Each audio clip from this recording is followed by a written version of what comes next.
Hello everyone, welcome to back to basic channel. इस video में हम एक्सपेरिमेंटल साइकोलॉजी की हिस्ट्री को डिटेल में डिस्कस करने वाले हैं। इससे पहले वाली वीडियो में हमने इंट्रोडक्शन पढ़ा था कि एक्सपेरिमेंटल साइकोलॉजी होता क्या है, उसे जो है वो डिटेल में देखा था और नेचर पढ़ा था हमने एक्सपेरिमेंटल साइकोलॉजी का। इस वीडियो में हम हिस्ट्री पढ़ने वाले हैं।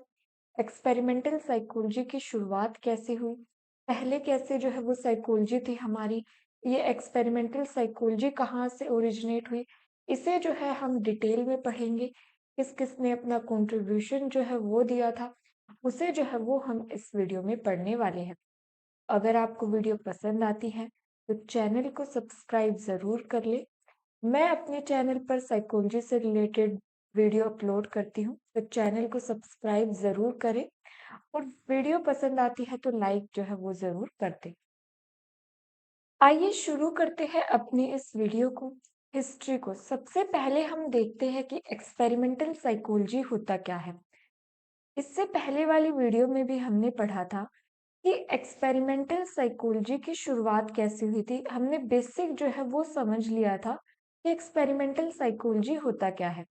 बेसिकली अगर हम पहले वाली वीडियो का थोड़ा सा इंट्रोडक्शन देखें तो हमने ये पढ़ा था कि जो है पहले 1879 से पहले हमने एक लाइन जो है वो ड्रॉ की थी, जिसमें एक समय था 1879 से पहले का समय और एक था इससे बाद का समय, जिसमें हमने ये देखा था कि जो हमारी साइकोलॉजी थी उसमें किस तरह से स्टडी की जाती थी।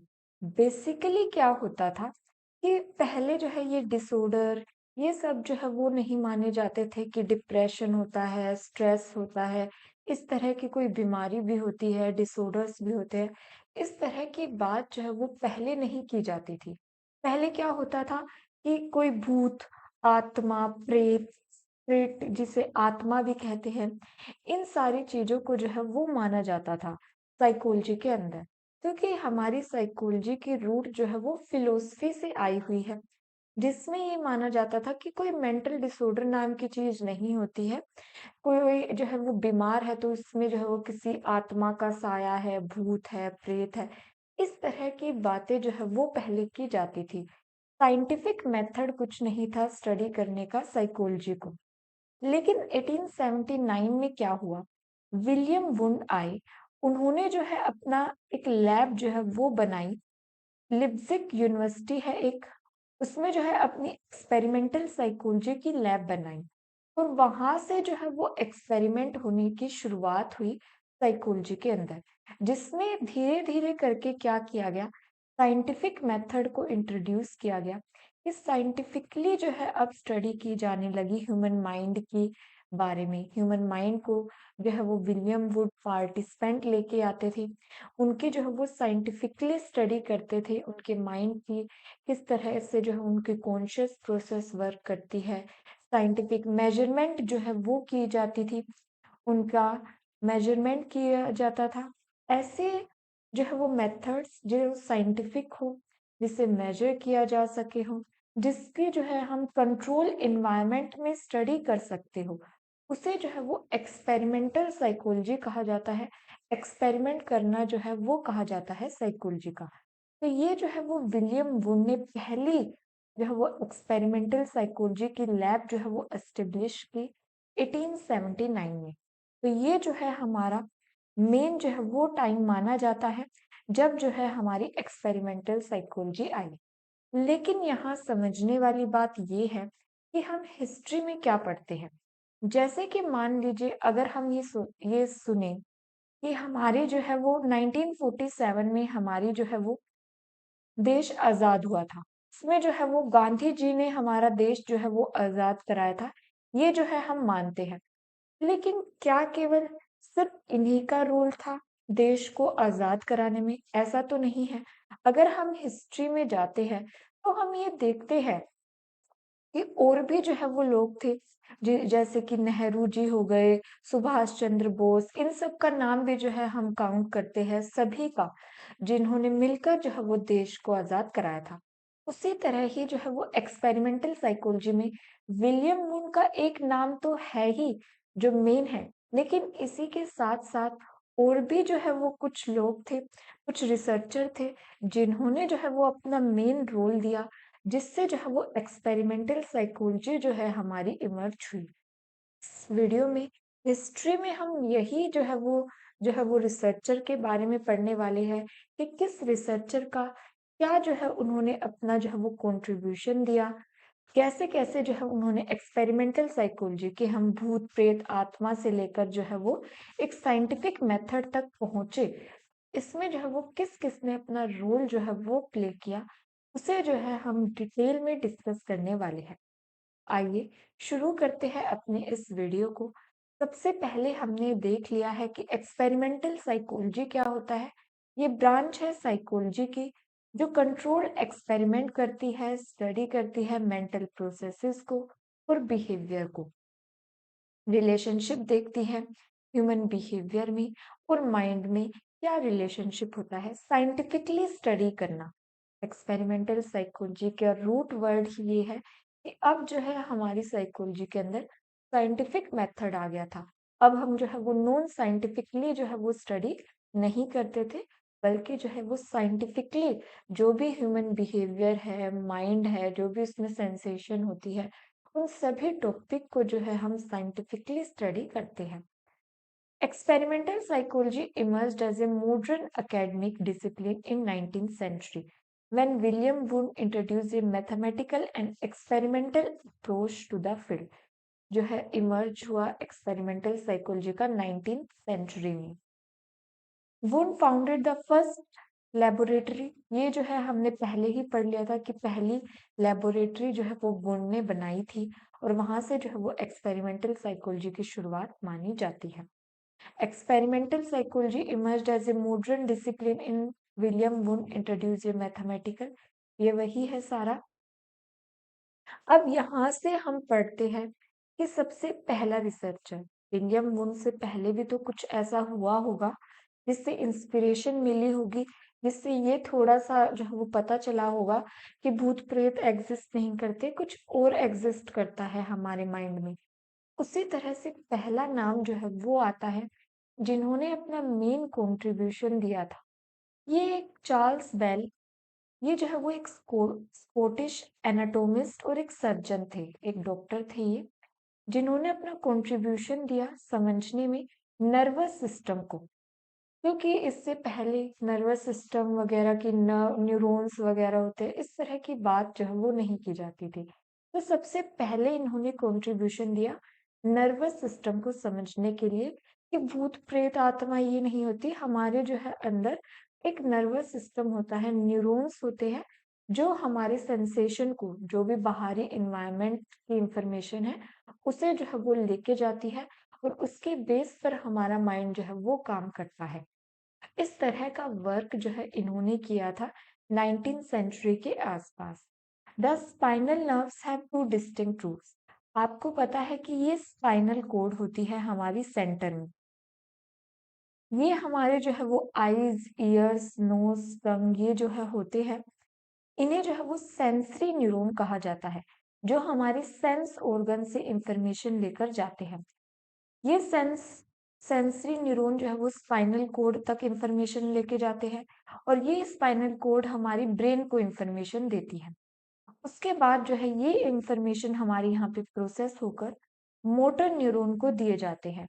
मोटर न्यूरॉन्स जो हमारी मसल्स को, हाथ पैर इन सबको जो है वो इंफॉर्मेशन देता है, उन्हें जो है वो मोटर न्यूरॉन्स कहा जाता है। उसके बाद जो है हम कोई भी एक्शन करते हैं। तो इस टॉपिक को सबसे पहले समझा था हमारे चार्ल्स बेल ने, नर्वस सिस्टम को सबसे पहले समझा था। Two distinct routes separate function, the anterior ventral route जिसे मोटर न्यूरॉन कहा जाता है, carrying impulses from the brain to muscles, enabling movement जिससे मूवमेंट होती है, while the posterior route जिसे प्राइमरी सेंसरी ऑर्गन कहा जाता है, जिससे जो है वो परसेप्शन वगैरह हमारी होती है। तो बेसिकली बात ये है कि इन्होंने कहा कि दो तरह की नर्व्स होती है, मोटर न्यूरॉन होते हैं और सेंसरी न्यूरॉन जो है हमारी बॉडी में होते हैं, जो हमारे ब्रेन तक इंफॉर्मेशन लेके जाते हैं, वहां पे प्रोसेसिंग होती है उस इंफॉर्मेशन की। और उस बेस पर जो है वो कोई भी पर्सन रिएक्ट जो है वो करता है। This challenge prevailing views. अब ये जो है काफी इम्पोर्टेंट स्टडी थी, क्योंकि पहले जो है वो माना जाता था स्पिरिट, कि हमारी बॉडी जो है ना वो आत्मा से चलती है, स्पिरिट से चलती है। लेकिन अब यहाँ पर एक व्यू ये बन के आया, क्या हमारे नर्व्स जो ट्रांसमिट होती है उसके अंदर वो वाइब्रेशन से होती है, या कोई आत्मा जो है वो उसे कंट्रोल करती है। तो यहाँ पर जो है काफी ज्यादा गहरा इम्पोर्टेंट जो है वो क्वेश्चन हमारे सामने आया, कि हमारी बॉडी क्या एक स्पिरिट से चलती है, किसी आत्मा से चल रही है, या हमारी बॉडी में कुछ वाइब्रेशंस होती है, उसकी वजह से जो है हमारी बॉडी वर्क करती है। ये जो है काफी इम्पोर्टेंट स्टडी थी चार्ल्स बेल की, जिससे क्या हुआ, एम्पिरिकल मेथड की तरफ जो है हम धीरे धीरे शिफ्ट करने लगे, सेंसेशन को समझने लगे, परसेप्शन को जो है वो समझने लगे, मोटर मूवमेंट्स को समझने लगे, इन्फ्लुएंस ऑन, और ये भी समझा कि इन सभी चीजों का जो भी बाहरी इन्वायरमेंट है, सेंसेशन जो है वो होती है, उसका बहुत ज्यादा जो है वो प्रभाव पड़ता है इमोशंस पर, हायर कॉग्निशन पर। तो ये जो है इम्पोर्टेंट स्टडी जो सबसे पहले आई, इससे जो है वो इंस्पिरेशन मिली कि हाँ भाई, की स्टडी जो हमारा माइंड है वो साइंटिफिक है, किसी आत्मा से या किसी स्पिरिट से नहीं चलता, बल्कि किसी जो है वो नर्वस सिस्टम से जो है वो चलता है। तो यहाँ से जो है वो एक इंस्पिरेशन हमें देखने को मिली। उसके बाद आए हमारा साइकोफिजिक्स। जो ये जो चार्ल्स बेल थे वो साइकोलॉजी से रिलेटेड नहीं थे, इनकी अलग स्टडी थी जो बायोलॉजी या इन सब टॉपिक से रिलेटेड आप मान सकते हैं। लेकिन साइकोलॉजी में सबसे पहले साइंटिफिक मेथड को इंट्रोड्यूस जब वो स्टडी करने की कोशिश जो है वो वेबर ने की थी। साइको का मतलब होता है माइंड, और फिजिक्स का मतलब होता है कि हमारी फिजिकल बॉडी। तो इन दोनों में रिलेशन देखने की स्टडी इन्होंने करनी चाहिए, कि हमारे बॉडी में और हमारे माइंड में जो वो क्या रिलेशन है। तो इसकी स्टडी जो है वो वेबर ने सबसे पहले की। ये फिजिशियन थे, एनाटोमिस्ट थे, और इनका जो है वो मेन कंट्रीब्यूशन माना जाता है एक्सपेरिमेंटल साइकोलॉजी में। और जो है पायनियर वर्क, महत्वपूर्ण वर्क किया इन्होंने साइको फिजिक्स में। अब हमने साइको फिजिक्स समझा कि माइंड और हमारी बॉडी में क्या रिलेशनशिप होता है, इसे ही जो है वो साइकोफिजिक्स कहते हैं। इस research on sensory perception scientific basis जो है वो बना। इन्होंने अपने जो है वो रिसर्च की परसेप्शन पर, सेंसेस, कि हमारी सेंस ऑर्गन से जो इंफॉर्मेशन जाती है, हमारा माइंड जो है वो उसे कैसे परसीव करता है।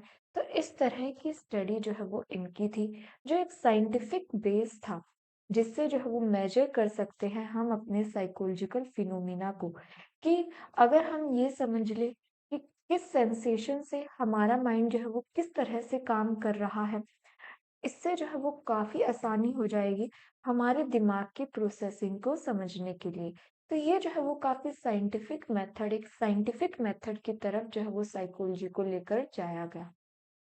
Core weber most significant contribution, तो इन्होंने वेबर लो, जस्ट नोटिसेबल डिफरेंस, इस तरह के जो है वो अपने कंसेप्ट दिए, जिन्होंने जो है वो एक साइंटिफिक बेस था उनका। अब जो है धीरे धीरे करके हमारी साइकोलॉजी नॉन साइंटिफिक से साइंटिफिक मेथड की तरफ जो है वो जा रही थी। अब आता है हमारे पास गुस्ताव एंटनर। इन 1860 पब्लिश्ड, इन 1860 इन्होंने अपना काम जो है वो सबसे पहला काम एक्सपेरिमेंटल साइकोलॉजी का जो है वो गुस्ताव फेक्नर का ही माना जाता है। Elemente der Psychophysik, Weber was not a psychologist. Weber जो है वो एक साइकोलॉजिस्ट नहीं थे, वो भी इट वाज फेक्नर, वो जो है फेक्नर थे, जिन्होंने ये देखा इम्पोर्टेंस की वेबर ने जो है वो एक अलग फील्ड में काम किया था, उसका साइकोलॉजी से रिलेटेड नहीं था। लेकिन फेक्नर ने उनके उस काम को, जो उन्होंने सेंसेशन पर, परसेप्शन पर काम किया, उनका इस्तेमाल जो है वो साइकोलॉजी में किया था। इन्होंने भी जो है वो माइंड बॉडी के रिलेशनशिप को समझने में ना महत्वपूर्ण कंट्रीब्यूशन जो है वो दिया था। उसके बाद आते हैं ओस्वेल कुल। इनका क्या कहना था, ये जर्मन साइकोलॉजिस्ट थे, फिलोसफर थे, स्टूडेंट थे ये विलियम वुंड के। अब हमने विलियम वुंड पढ़ा ही है कि जिन्होंने अपनी पहली जो है वो लाइब्रेरी अपना पहली लैब एक्सपेरिमेंटल लैब जो है दी थी, उनके ये स्टूडेंट थे। उन्होंने भी जो है वो एक्सपेरिमेंटल साइकोलॉजी में अपना मेन काम किया। इन्होंने क्या किया, जो वुंड थे वो बेसिक बेसिक सेंसेशन पर काम करते थे कि बेसिक जो है हमारा माइंड, हमारा कॉन्शियस माइंड, हमारे माइंड में किस तरह के थॉट्स आ रहे हैं, किस तरह की फीलिंग्स जो है वो आ रही है, इस तरह की क्या इमेजेस जो है वो बन रही है। इस तरह से बेसिक सेंसेशन पर जो है वो वुंड ने काम किया था। लेकिन उसे एक कॉम्प्लेक्स की तरफ लेके जाना, उसमें और गहराई से काम करने का काम जो है वो ओसवेल ने किया। इसलिए जो है वो इन्हें सेकंड फाउंडर भी जो है वो कहा जाता है एक्सपेरिमेंटल साइकोलॉजी का, जिन्होंने एक स्कूल जो है वो एस्टेब्लिश किया था। The work of Wurzburg was a milestone in the development of experimental psychology. और जो इनका काम था, जो इन्होंने स्कूल एस्टेब्लिश किया था, वो भी जो है वो माइलस्टोन माना जाता है, इम्पोर्टेंट माना जाता है एक्सपेरिमेंटल साइकोलॉजी में। तो इन्हें जो है वो सेकंड फाउंडर माना जाता है एक्सपेरिमेंटल साइकोलॉजी का। उसके बाद आते हैं हमारे पास जॉर्ज स्ट्रमलेट। यूनाइटेड स्टेट में, यूनाइटेड स्टेट अमेरिका में जो सबसे पहले एक्सपेरिमेंटल साइकोलॉजी को लाने का काम जॉर्ज स्ट्रमडेल ने किया था।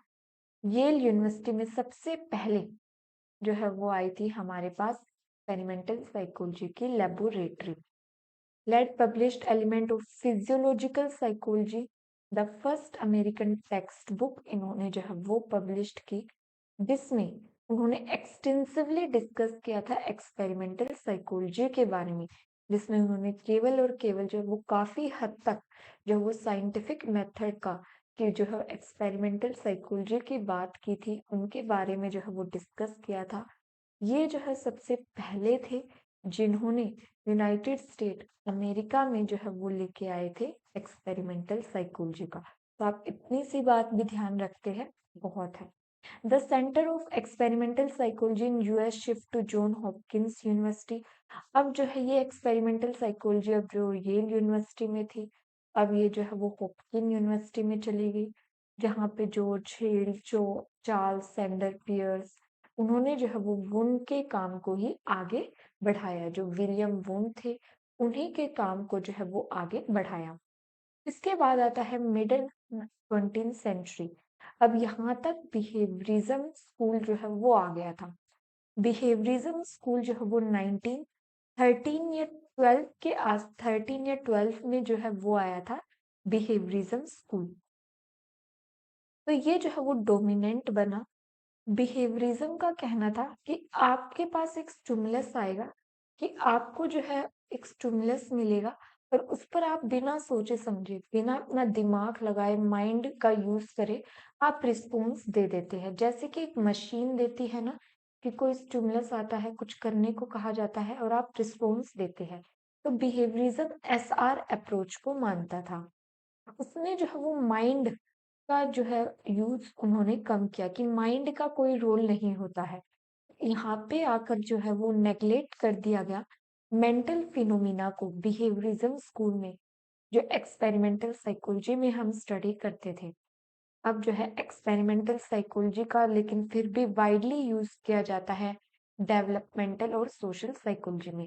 कहने का मतलब ये है 20th सेंचुरी में जब बिहेवियरिज्म स्कूल आया, उस टाइम पर जो है वो माइंड को कम इम्पोर्टेंस दी जाने लगी, और जो है वो मैकेनिकली स्टडी किया जाने लगा बिहेवियर को, कि एक स्टिमुलस देगा, एक जो है वो एक ऑर्गेनिज्म है, बिना सोचे समझे जो है उस पर रिएक्ट, उस पर रिस्पॉन्स कर देगा।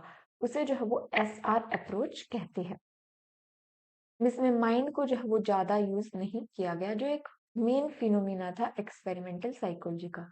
लेकिन उसके बावजूद भी एक्सपेरिमेंटल साइकोलॉजी का यूज किया जाता है डेवलपमेंटल और सोशल साइकोलॉजी में। तो ये जो है हमारे मेन कंट्रीब्यूशन रहे कि 20th सेंचुरी में क्या जो है वो एक्सपेरिमेंटल साइकोलॉजी थी। यहाँ पे जो जॉर्ज लैड थे, इन्होंने जो है वो अमेरिका में जो है वो एक्सपेरिमेंटल साइकोलॉजी लेके आए। ये जो है वो सेकंड फाउंडर माने जाते हैं एक्सपेरिमेंटल साइकोलॉजी के। इन सबका कंट्रीब्यूशन जो है हमने डिटेल में देखा। ये थी हमारे पास हिस्ट्री ऑफ एक्सपेरिमेंटल साइकोलॉजी। इस वीडियो में बस इतना ही। वीडियो पसंद आती है तो चैनल को जो है वो लाइक कर ले और सब्सक्राइब जो है वो ज़रूर कर दे। Thank you for watching this video.